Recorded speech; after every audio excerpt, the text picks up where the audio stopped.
Our first topic is magnetic field. Magnetic field क्या होता है?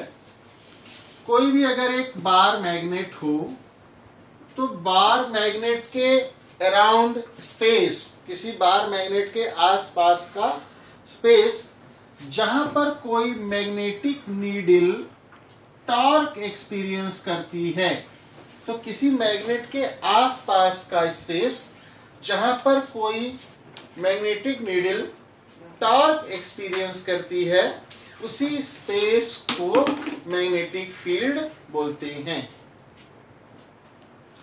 Now our next topic is Oersted's experiment. Oersted ने एक experiment किया था।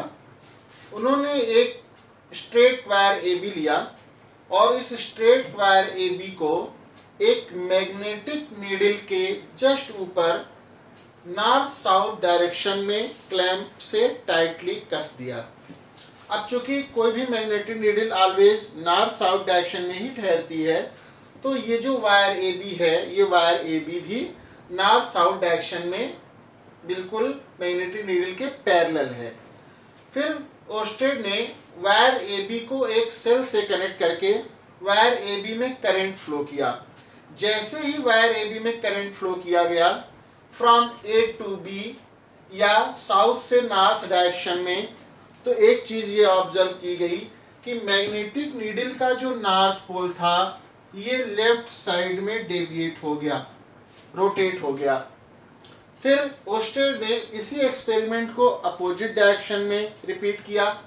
उन्होंने क्या किया, सेम उसी वायर AB में केवल सेल को उल्टा कर दिया और अपोजिट डायरेक्शन में, opposite direction means from B to A या from north to south direction में जब करंट फ्लो कराया, तो ये देखा गया कि ये जो नॉर्थ पोल है ये राइट साइड में घूम गया और ये जो साउथ पोल है ये लेफ्ट साइड में घूम गया। यहाँ पे ध्यान देने वाली बात यह है कि कोई भी मैग्नेटिक नीडल तभी घूमेगी जब उस पर टॉर्क अप्लाई होगा।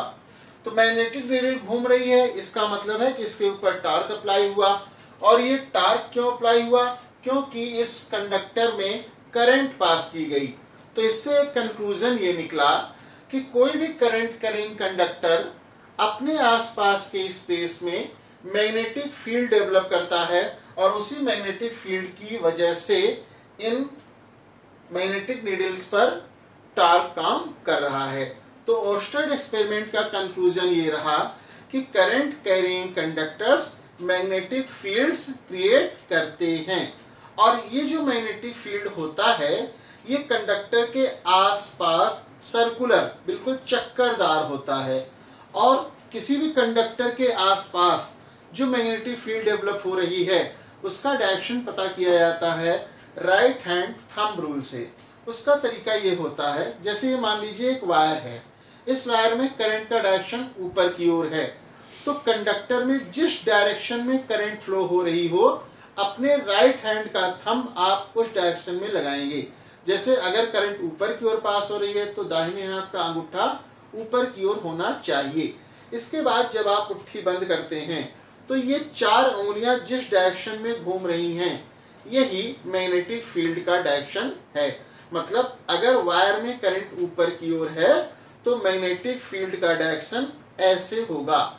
ऐसे अगर मान लीजिए कि वायर में करंट डाउनवर्ड्स हो तो आप देखिए मैग्नेटिक फील्ड का डायरेक्शन इस तरह से होगा, क्योंकि ये 4 उंगलियां ऐसे घूम रही हैं। ये है किसी कंडक्टर में करंट पास होने की वजह से उसके आसपास मैग्नेटिक फील्ड का डायरेक्शन पता करने का तरीका। Our next topic is Biot Savart's law.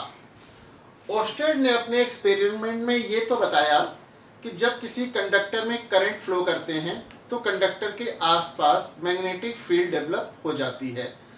But Oersted ने उस मैग्नेटिक फील्ड के मैग्नीट्यूड के बारे में कोई बात नहीं किया। बाद में बायो-सेवर्ट्स ने एक किसी कंडक्टर के स्मॉल एलिमेंट की वजह से कंडक्टर के आसपास किसी पॉइंट पर मैग्नेटिक फील्ड की वैल्यू पता किया, उसी को बोलते हैं बायो-सेवर्ट्स लॉ। फिगर में XY एक कंडक्टर है जिसमें फ्लो होने वाली करंट I है। सपोज कीजिए कंडक्टर पर एक स्मॉल एलिमेंट है, स्मॉल एलिमेंट मीन्स इस कंडक्टर का ही एक बहुत छोटा सा पार्ट जिसको बोलते हैं स्मॉल एलिमेंट, जिसकी लेंथ dl है।